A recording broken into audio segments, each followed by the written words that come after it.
Thank you very much, Maitreyi, and Namo Buddhaya, Jai Bim, to everyone here and also online. Give you all a little wave. I can't see who's joining us online, but I know that Maitreyi is, so I can say hello to Maitreyi back at Tiratanaloka. Yeah, so Maitreyi was very correct on various points in that introduction, but particularly the one on how I do like to spend time mulling over the early Buddhist texts and teasing out their meaning. In fact, I experience when I do that, I experience pure moments of happiness. I think the Buddhist tradition is so rich, there's so much in it, so much to reflect on, that, just to delight in finding the meaning, sort of poring over what it would mean to be enlightened, how the Buddha lived his life, and the significance of his enlightenment experience as embodied in his behaviour. And there's one story that particularly fascinates me that I keep coming back to again and again and again. It's so profound. I can feel its profundity, and yet I don't really understand what it means. And it's a very simple story. I know I've told some of you this story before, but the Buddha is in Savatthi, which is where he spent the latter period of his life. So he's a old man, elderly man, probably about, maybe in his 60s or his 70s, so not that old. Save myself some embarrassment. But he's in the latter part of his life. And he wants to talk to his companion, Ananda, about something. So sometimes he did this. Sometimes he was invited to give a talk and talk about the Dharma. And sometimes he was asked, he just spontaneously wanted to speak to someone about something. So Ananda was his companion, as I said. He was, sometimes he's called his attendant, but I think it was much, much more than that. He was his friend, and he'd been his friend for a very, very long time. Ananda was nearly always with him, and this is a separate story, but I've always found it quite moving that one of the last things that the Buddha did before he died was rejoice in the merits of Ananda, saying how much people loved Ananda, how they were delighted when they heard him speak, and they were delighted when they saw him. So you get a sense of a relationship that has a lot of love in it. So the Buddha calls out Ananda to speak to Ananda about something, and the Buddha asks Ananda a question. He says, "Do you approve of Sariputta?" So Sariputta is also a friend of both Ananda and the Buddha. In fact, he's known as the Buddha's chief disciple. He's a very old friend of them both. And Ananda replies to this question, "Do you approve of Sariputta?" Ananda replies, "Well, how could I not? How could I not approve of Sariputta unless I was mentally deranged or very, very foolish?" He said, "Venerable Sariputta is wise, one of great wisdom, of wide wisdom, of joyous wisdom, of swift wisdom, of sharp wisdom, of penetrating wisdom. He has few desires, is content, secluded and energetic. He gives advice, he accepts advice, he speaks gently and reveals unskillfulness. So who would not approve of Sariputta?" So he's rejoicing in the merits of Sariputta, and the Buddha, you can imagine, sits there nodding, and then the Buddha also starts rejoicing in the merits of Sariputta in a similar sort of way. He talks about his wisdom, he talks about his gentle speech, and how he is very open and honest to others. So there's these two old men, and they're sitting there rejoicing in the merits of a mutual friend. And then something really, really weird starts happening, which is that these gods and goddesses come to both Ananda and the Buddha, and they start blazing in different coloured lights. There's quite long descriptions about how they're shining and beaming and radiating joyful colours, like jewels, like gold, like the morning star, and like the sun. And then they start rejoicing in the merits of Sariputta as well. And they say, start singing verses. Sariputta considers as wise, is without anger, with few desires, is gentle and tamed. He is the sage adorned by the teacher's praise. And the Buddha replies, Sariputta considered as wise, is without anger, with few desires, is gentle and tamed. He awaits the time.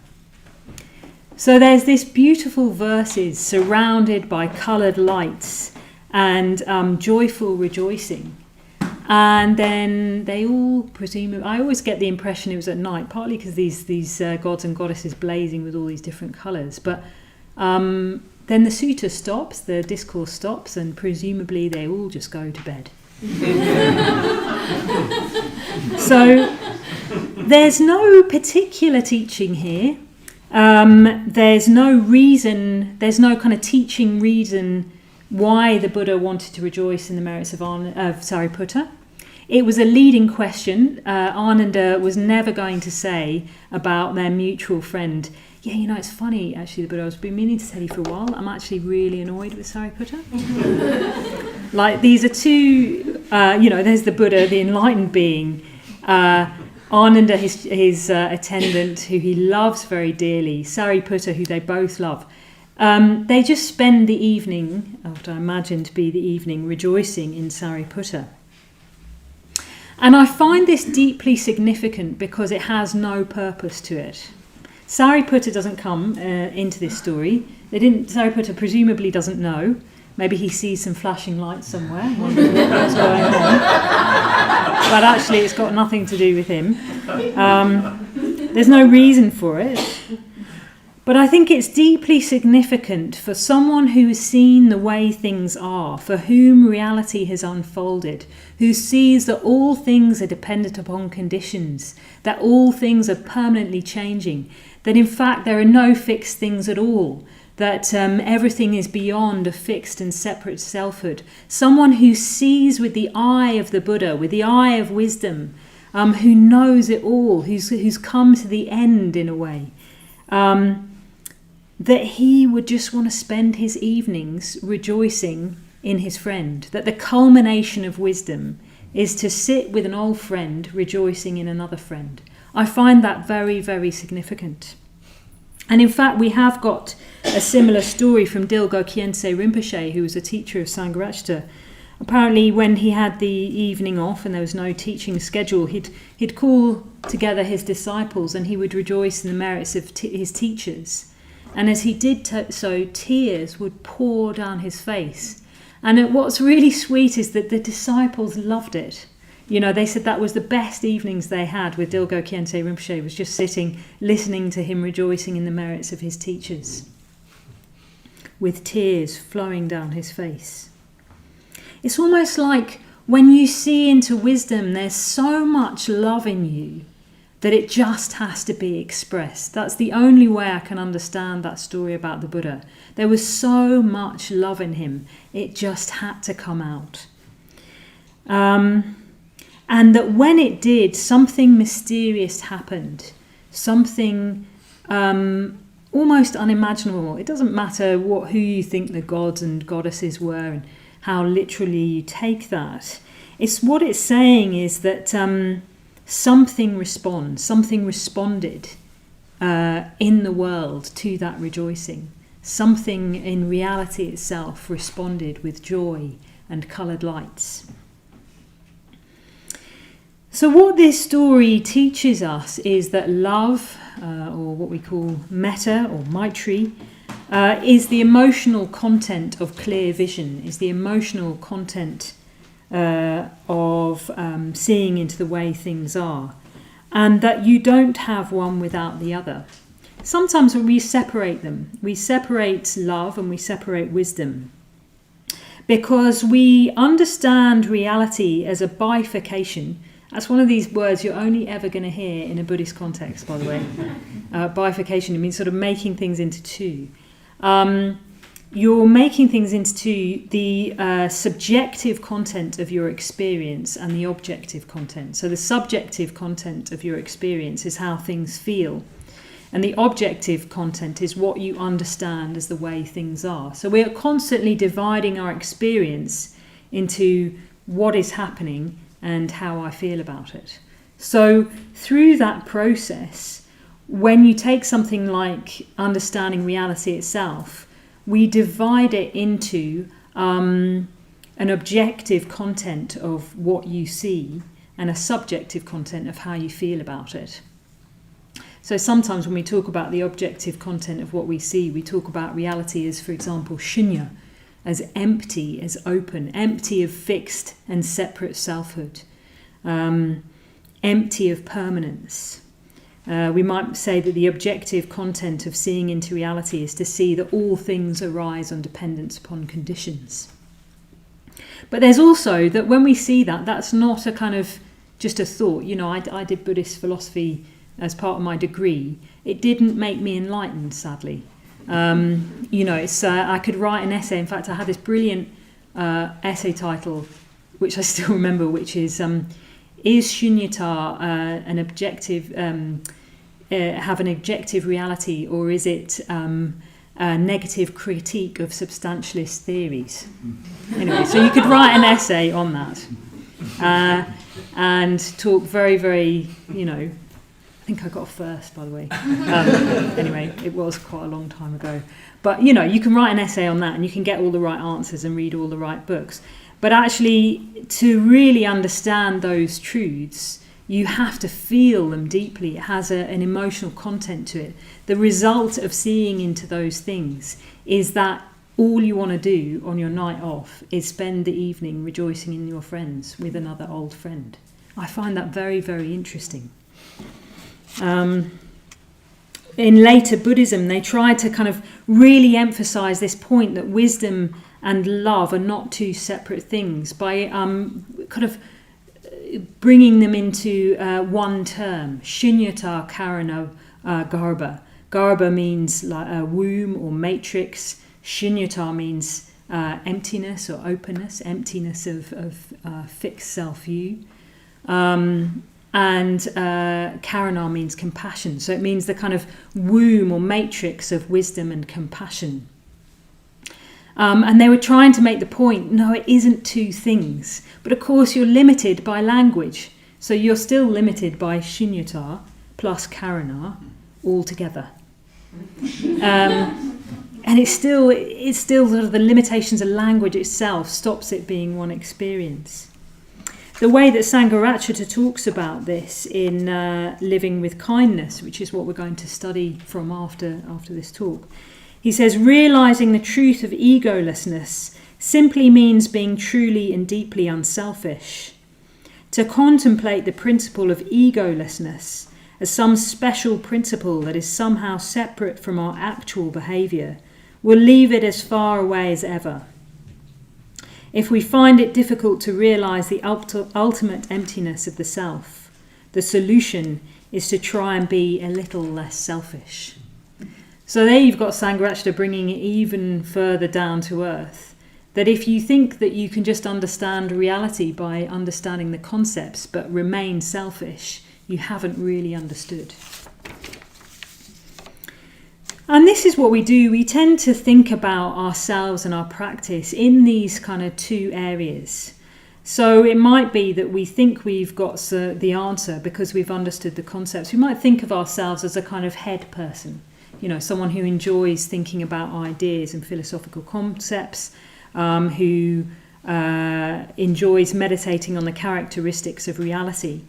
And there might be a sneaking suspicion that that's all we need to do, and we don't need to bother with a preliminary practice like the Metta Bhavana. So that's an extreme, but that might be a little temptation to think of oneself as a kind of head person who doesn't find the Metta Bhavana particularly easy, and maybe you don't need to bother.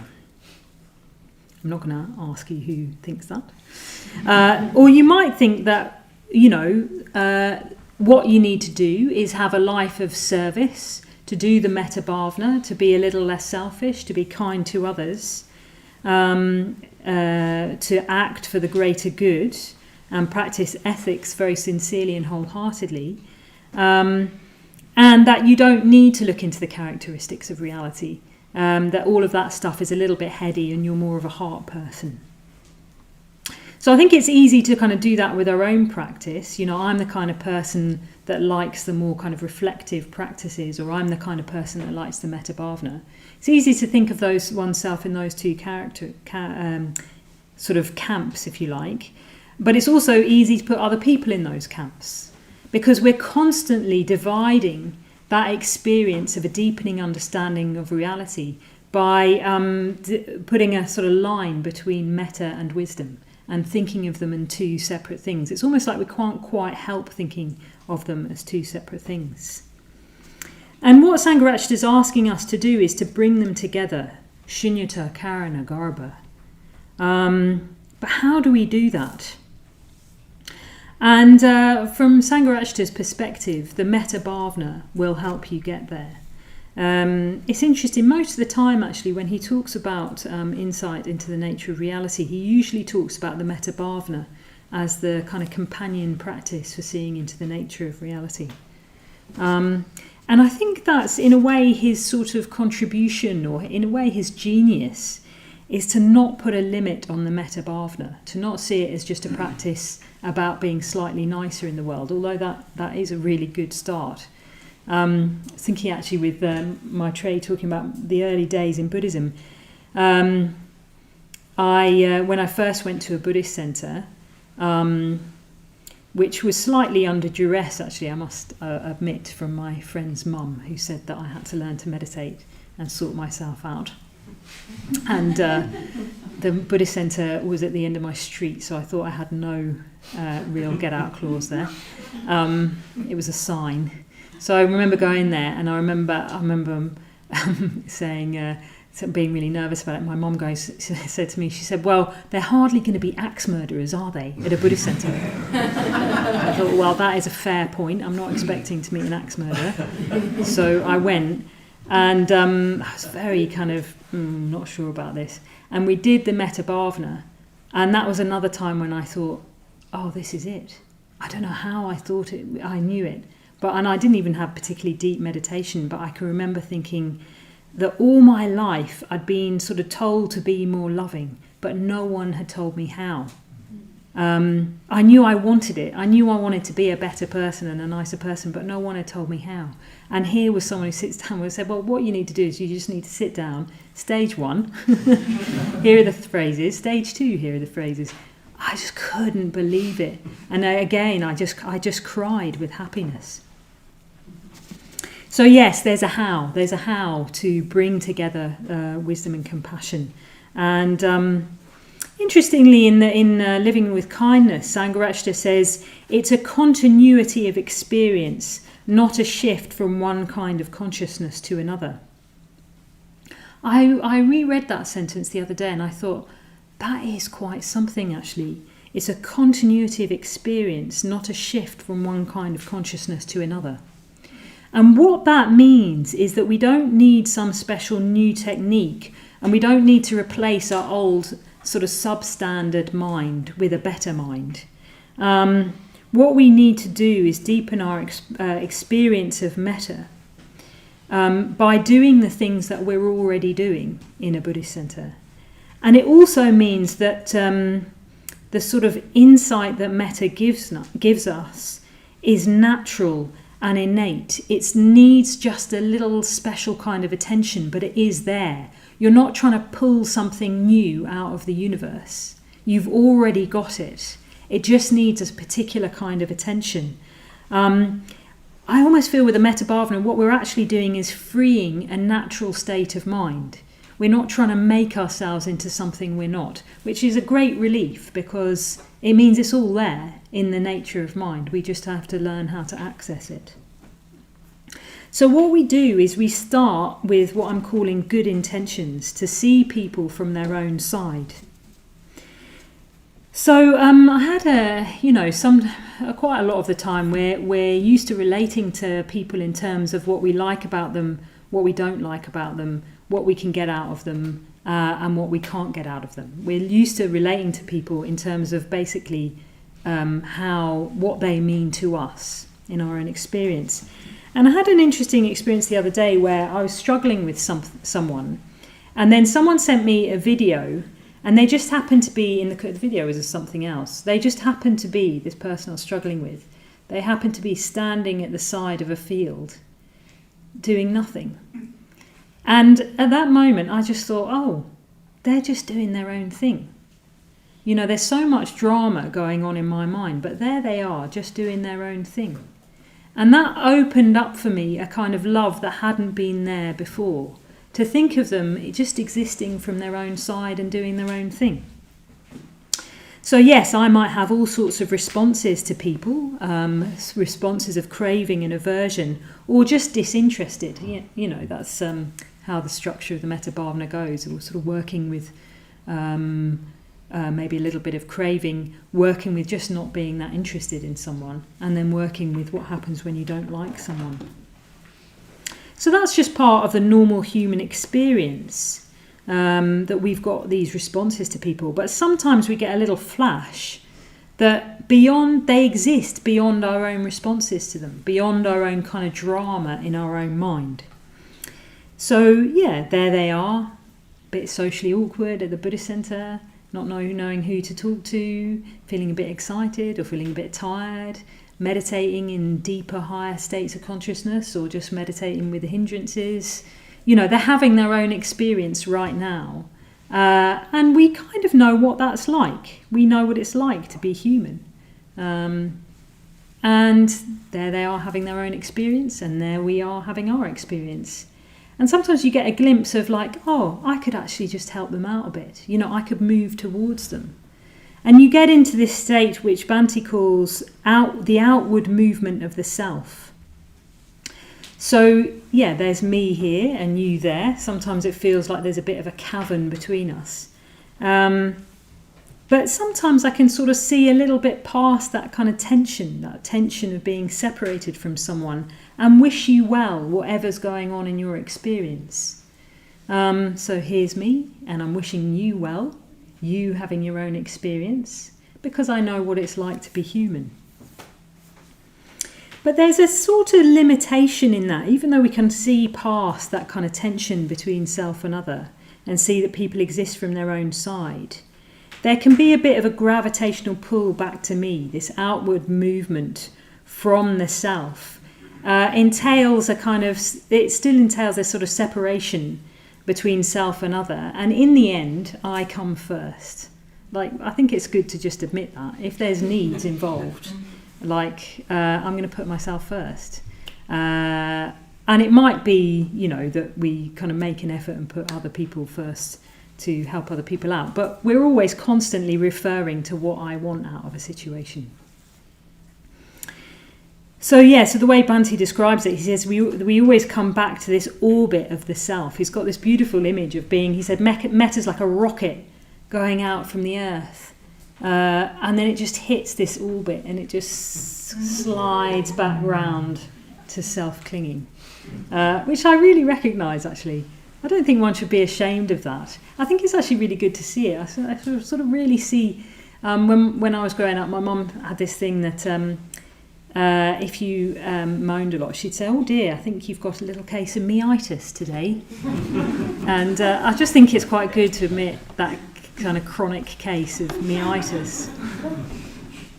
It's good. I mean, you need to look after yourself as well. So, but you can feel this sort of frustration that Metta goes so far, and then it just comes back to, me, really.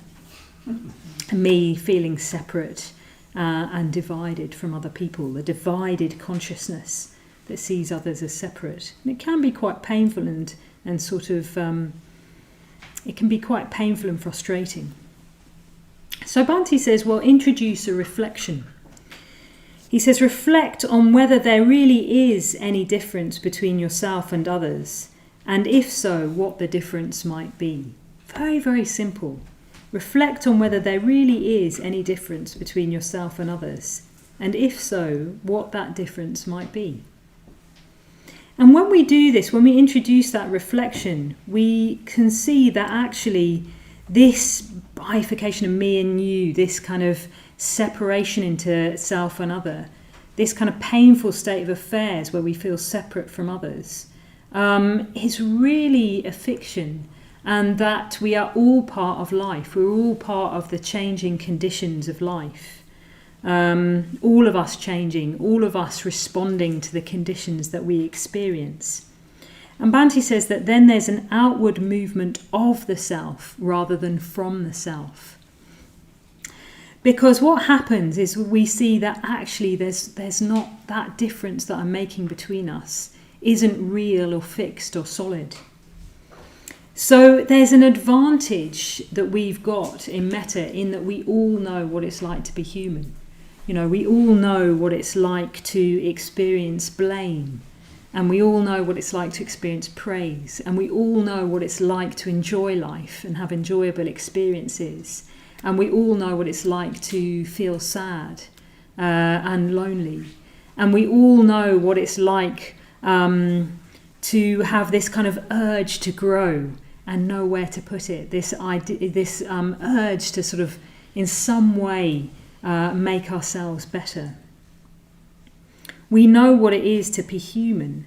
And just as we can touch into a sort of tenderness towards ourselves, we can touch into a tenderness towards all of humanity and towards all of life itself. We see that we're just part of the ever-changing conditions of life, and that we're all like that. No one is exempt. We're all part of life. And when you see that, life takes on a quality of sacredness, what I can only call sacredness, and a tender affection. So yes, we introduce reflection. Is there really any difference between myself and others? And if so, what is that difference? And this state of mind that opens up when we do that reflection, this sort of tenderness, this sense of sacredness of all life, we can just stay in that state. We can just stay in that state of metta. Instead of sort of doing metta, we become metta. It's almost like that when we're in that state of mind, it's naturally creative and it feeds off itself. What Sangharakshita says is, he says, just as a circle that has expanded to infinity is not really a circle anymore, having gone beyond any distinguishable shape, so the mind that has expanded to embrace all beings has gone beyond definition. The self is replaced by a creative orientation of becoming. And there are no limits. There's no limits to positivity, creativity, and interest in others. We've removed all limits. I really like this expression, creative orientation of becoming. There's just creativity. There's just interest, a joyful interest in others and ourselves. We're not left out of the picture. And Sangharakshita says that this is the essence of the spiritual life, to bring about a state in which the whole movement and tendency of our being is expansive, spiralling creatively outwards and upwards. I had a solitary not so long ago where I was up against this kind of frustrations at the limitations of my own mind, that I couldn't really sort of see a way beyond self-clinging and this orbit of my own kind of self-drama, if you see what I mean. And I thought, right, well, Vajratara, you've been practicing Buddhism a long time, so for this solitary, what I think you should do is just drop Buddhism and drop all the methods and stop thinking of yourself as a particular so-and-so, and just sit there and notice what is going on in your mind. Just sit there and notice the mind itself and see what is true in the nature of your own consciousness. So what I discovered about the nature of my own consciousness, the nature of my own mind, is that there is a quality of awareness which is sparkling and radiant, and that there's a quality in that awareness itself which is loving, which has in it, woven through it, love itself, and that love is responsive, and that is happening all the time in awareness itself. And I could see that directly, And I thought, there is no one on earth who could convince me otherwise, that woven through consciousness itself is love. And that is the nature of everybody's consciousness. And that is what makes it possible to see into the nature of things. Because the mind is itself naturally loving. Because awareness itself is naturally loving and responsive and wants to move beyond itself. That can reach out beyond its own kind of self-preoccupation and orientation and self-drama. The mind itself has within it that quality of love that can make the leap beyond the delusion of separation and isolation. And that's what makes it possible to see into the nature of reality, because it's woven through with love. What Sangharakshita says in Living with Kindness, he says, it's not that consciousness is the medium in which love moves, but love is the medium in which consciousness moves. So it's a bit of a self-evident truth, that I think I was talking to someone about that the other day, and he said to me, can you explain that, Vajratara? Not really. You're just going to have to take my word for it. But you can explore that in meditation. Love is the medium in which consciousness moves. Awareness is moving in love. So insight is possible. A clear vision is possible because the mind loves. The nature of awareness is woven through with love, is loving.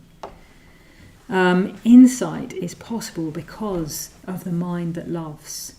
And metta is possible because we have an ability to reflect, because we can reflect what is the difference between self and other. And if there is a difference, in what does that difference consist? Metta is possible because we can reflect more deeply at each deeper level. So that's why they're not true, but they also, metta and insight, love and wisdom, are not two because they support each other. Metta makes insight possible, wisdom possible, and wisdom makes metta possible. And that is why it's very natural that the Buddha, who is awake to all the way that all things are, who sees into the nature of things, calls his old friend out one evening and starts rejoicing in their other friend. That's why the Buddha has it in him a need to share the love of his friends. And as he shares the love of his friends, the sky is filled with coloured lights.